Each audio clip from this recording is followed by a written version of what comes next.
Hello, everyone, and happy Thursday night. Welcome to my YouTube channel. My name is Sherry, and I teach you how to manifest heaven on earth. I love to talk about quantum physics, Neville Goddard, law of assumption, Joseph Murphy, anything manifestation and new age thought is my specialty, my passion. And tonight I am going to be reading a testimony out of Neville Goddard's book, Power of Subconscious Mind. What I'm going to do is we're going to jump right into it in a second. We're going to read the testimonial, which is a success story. Okay. And then I'm going to break it down, how it manifested mindset, and give my modern day terminology to help you guys understand it a little bit better, because all manifestations are done the same. There's no difference between manifesting $1 or $1 million or manifesting the love of your life or a random stranger on the street to tell you you're beautiful, right? It's all done the same way. And like I always say, there is zero time, distance, or space separation between anyone or anything. We are all one consciousness. I also want to say that I'm sorry about the dim lighting tonight, but it's late. Well, it's not late. For me, it's late because I wake up at 5:30, but it's 9:30 in New York. I've been on the computer for basically 12 hours on and off, so I need dim lighting right now because I'm getting ready for bed. So I want to apologize for that. But without further ado, we are going to hop right into reading this Law of Assumption success story from Neville Goddard's book, The Power of Subconscious Mind, on page 86 in the chapter titled Case Histories. Is everyone ready? Okay. All right. This was told by the ant in the story to the entire audience at the conclusion of one of my lectures. During the question period following the lecture on the law of assumption, a lady who had attended many lectures that had personal consultations with me on a number of occasions rose and asked permission to tell a story illustrating how she successfully used the law. She said that upon returning home from the lecture the week before, she had found her niece distressed and terribly upset. The husband of the niece, who was an officer at the Army Air Force stationed in the Atlantic City, had just been ordered, along with the rest of his unit, to active duty in Europe. She tearfully told her aunt that the reason she was upset was that she had been hoping her husband would be assigned to Florida as an instructor. They both love Florida and were anxious to be stationed there and not to be separated. Side note, I would be living for Europe. Okay. I would choose Europe over Florida any day, but I'm going to proceed with telling her success story. Okay. Upon hearing this story, the aunt stated that she was there. That she was the only one. Let me restart. Upon hearing this story, the aunt stated that there was only one thing to do. That was to immediately apply the law of assumption. Let's actualize it, she said. If you were actually in Florida, what would you do? You would feel the warm breeze. You would smell the salt air. You would feel your toes sinking down in the sand. Well, let's do all that right now.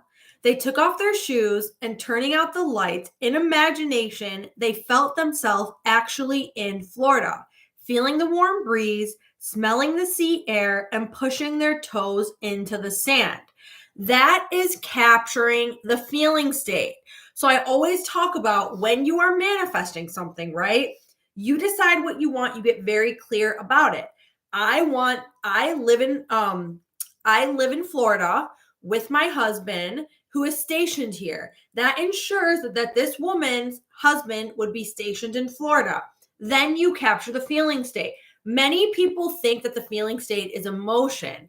It's actually feeling it as already done. So the example that they gave here is feeling the warm breeze, feeling their toes in the sand, right? And they imagined together. And I always say group intentions are so powerful. I have a group that I coach every Monday, and the amount of success stories that have came to the T, word for word, with what we manifested as a group for the girls that actually comes into fruition is wild and quite rapidly. So get a manifesting buddy and you guys manifest together. And I'm telling you, like, it's going to manifest in the 3D so fast, okay? So anyways, to get back to the story, they capture the feeling state, right? 48 hours later, the husband received a change of orders. His new instructions were to report immediately to Florida as an Air Force instructor. 5 days later, his wife was on a train to join him, while the aunt, in order to help her niece to attain her desire, joined in with the niece in assuming the state of consciousness required. She did not go to Florida. That was not her desire. On the other hand, that was the intense longing of the niece. So that is a beautiful story. And hi, all my girls in the comments. Hi, my loves. My favorites are here. Thank you for joining, everyone. But let's break down that story, right? Let's bring it into modern day new thought and how I teach, right? The niece had a quote unquote problem, which I always tell people, you never have a problem, right? You have no problems. When I do coaching sessions with people and they go through like all the reasons why they can't have what they want, I'll look at them when they're done and I'll say, you have no problems, literally, because you don't. So the niece was presented with an experience in the 3D that she was supposed to go to Europe with her husband. Her husband's getting stationed in Europe, and her desire and the husband's was to be in Florida. Now, what would Neville Goddard have told the aunt and the niece to do, right? To not accept it. If someone or something presents in your 3D and it's not what you experience, you just don't accept it. She didn't want to go to Europe. She wanted to go to Florida. Therefore, she was directed, and her aunt suggested that she use her imagination to not accept what was showing up in front of her in the 3D. Her aunt suggested that together they perform an imaginal scene. So always using your imagination. That's all you need to manifest anything that you want. And every single one of you guys has an imagination. So all of you have everything that you need to manifest your desires. You don't need money. You don't need time. You don't need any sort of resource or whatever it is, whatever excuse is that you're telling yourself to manifest what you want. All you need is your imagination. That is it. Okay. So they capture the feeling state of being in Florida. And then 48 hours later, the reality shifted and they ended up in Florida. Now, what's happening on let's talk quantum physics and how this actually manifests, right? You're presented with something in the 3D that you don't like. You either have two choices. You have a choice to stay in the timeline and keep receiving what you don't like by continuously giving it attention and saying, oh God, we're going to keep using this story as an example. I have to go to Europe. I don't want to go to Europe. I want to go to Florida, but I'm not going to Florida. I'm going to Europe. The universe is going to say, all right, this is the feeling state that you're capturing. You're very, very confident about this feeling state of not getting what you want. Therefore, I'm going to keep you on this timeline over here where you're going to still be upset and living in Europe or going to Europe when you really want to be in Florida, right? Or you can choose the option that I choose, and I encourage you all to choose, which is to not accept it. Point blank, period. Don't accept it. Decide what you want, get clear about it, create a clear objective, and then capture the feeling state, which can be done with affirmations, imagination, self-hypnosis, guided meditation, scripting, inner conversation, any way that you're using your imagination to decide that you already are the person that has what he or she wants, that is capturing the feeling state. So it's very simple. Okay. Let's not overcomplicate this. And then what you're doing is, because we constantly have a blank slate, like I always say. So when you decide that you want a certain reality, and that's your desire, right? Your higher mind is always feeding you this information. So the higher mind is saying, no, your desire is to go to Florida. You don't settle for anything less than that. You go, okay? You go in your imagination, you capture that feeling state, and you trust and know that you're going to be led through a natural bridge of events into the fulfillment of that desire. What you are doing, because you always have a blank slate, is you're moving yourself onto the parallel reality where you're in Florida. So you're not changing the reality over here where you're going to Europe. That reality going to Europe, that's still existing. So the niece and the husband, right? They're in Europe somewhere in another parallel reality living out that timeline. But because we're the creators and every experience that we have is all set into motion by you, right, by your imagination, she decided to use her creative ability to shift onto a timeline where she was going to Florida, which is what she wanted. So that's how this reality works. And that's why I always tell you guys that you always have a blank slate every single second. Since I've been on this live, we've had billions of blank slates to choose which reality we wanted to land in, to experience, right? So, and if we bring it into belief system, because you guys know that I always talk about belief systems, because that's really what it all comes down to. This reality over here, where she was being stationed, the husband was being stationed in Europe, she had belief systems feeling powerless, not feeling like the creator, feeling like whatever the military tells them to go, they just have to comply and they have no choice. Maybe some belief systems that said that I'm going to live in a place that I don't want to live in, or things don't work out for me, right? But in this reality over here, her belief system was, I'm the creator.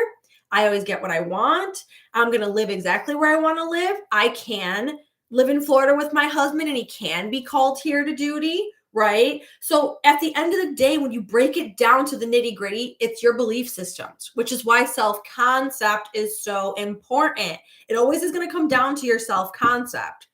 So if someone is in your face rejecting you, telling you that they don't want you, they're never going to want you, you're not their type, they're in love with someone else, are you going to stay in the reality over here and buy into that belief system of you not being chosen, you not being good enough, you not being worthy, capable, you not being the type that could be with the person that you love? Or are you going to assume a reality over here where you're chosen unconditionally, you're worthy, you're good enough, you're valuable, you're capable of manifesting your reality, you're worthy and deserving of manifesting this love that you want?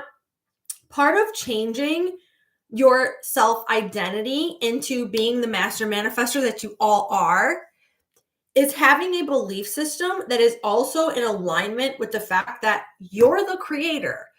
Just having a belief system alone that says, I create my reality, therefore I have nothing to fear. Because whatever I want, I just sit back, I use my imagination, and I manifest it. I move myself onto that timeline. That belief system alone supports a you that is never in fear, that is never needing evidence in the 3D, that is never allowing other people to come in and skew you. And if you do get skewed, right, because you're human and that's okay, you are easily able to say, no, I'm the creator. They're only saying this to me now. This is only showing up now because somehow, some way, I moved this into motion. I manifested this, which is where all of my power is, moves you out of victim consciousness into power, into control of your reality, closer to God, right? With that connection of source energy that's manifesting all that is in your 3D experience, right? That's part of it. It's having these new belief systems. So you got to remind yourself of that, right? So I love you guys so much. It's a short live because I'm exhausted. I'm going to go to bed. But I'll be back live here on YouTube. I wanted to announce that I'm going to be doing a live meditation on YouTube on Sunday. It's going to be a meditation to get to the core of why we experience these negative patterns, maybe where it came from in childhood. I do this meditation with my clients all the time, and it often will bring them to tears in literally 2 minutes. And I'll get feedback like, oh my God, like, I haven't cried in ages. I don't know where that came from because, but it's actually quite simple. And I'm going to teach you guys all. We'll explain more on Sunday, but I'll teach you more about it, how to do it on Sunday. We're going to do it live together, okay, here on YouTube on Sunday. It will probably be at 8 p.m. Probably. Okay. It's going to be later in the day, but I'll put the countdown the day before. So watch for Saturday. I'll put the countdown for our live meditation Sunday. And depending on how much you guys like it, I may turn it into a regular thing. Okay. So you guys let me know. I love you guys so much. Thank you for watching. Thank you for all the likes. Thank you for all my subscribers. If you guys want coaching with me, quantumleapdream.com. I have one-to-one coaching sessions. I have group coaching. And I also have a Shift into Your Dream Reality ebook where I teach you how to essentially capture the feeling state to manifest exactly what you want. I have a lot of success stories out of that book. And the book also comes with a neuroscience reprogramming brain exercise that's going to help change your belief systems more rapidly to be in the reality, to be in alignment with the reality that you choose to experience that particularly focuses on your self-concept. So the link to all of that will be down below. I love you guys so much. I'm reading all the comments. You guys, I'm so grateful for you, and I'm so grateful for this YouTube community.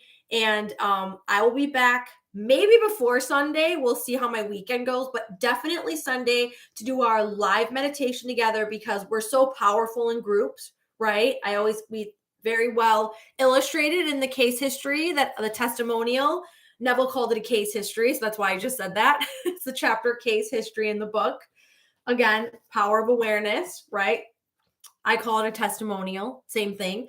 But yeah, group intentions are so powerful. So we're going to use our power. We're going to unite. Doesn't matter how far away we are from each other. There's no time, distance, space, or separation between anyone or anything. So I love you so much. Have a beautiful night, and I will see you soon. Bye.